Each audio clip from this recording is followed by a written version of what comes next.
Top 10 common mistakes. Using incorrect verb tenses. Example, I have seen her yesterday. I saw her yesterday. Tip, explain simple rules for.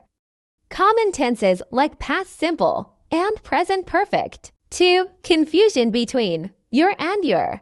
Example, you're welcome. You're welcome. Tip, teach the contraction and possessive usage difference. 3. Misusing prepositions. Example, I am good in English. I am good at English. Tip, highlight prepositions for place, time, and relationships, for example, on, in, at. 4. Subject-verb agreement errors. Example, she don't like coffee.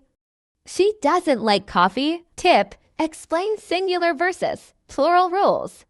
With verbs. 5. Misplacing adjectives and adverbs. Example, she speaks very good. She speaks very well. Tip, clarify when to use an adjective versus an adverb. 6. Translating idioms literally. Example, it's raining cats and dogs.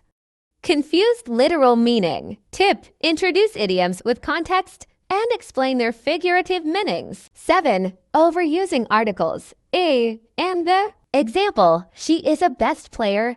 She is the best player. Tip, teach when to use definite, indefinite, or no article. 8. Pronunciation of silent letters. Example, saying the K in knife. Tip, provide a list of words with silent letters and how to pronounce them correctly. 9. Confusing homophones. Example, they're going to the park.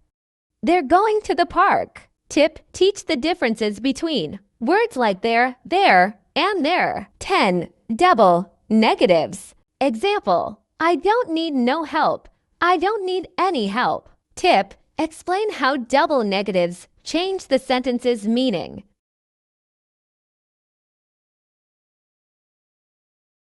Like, subscribe.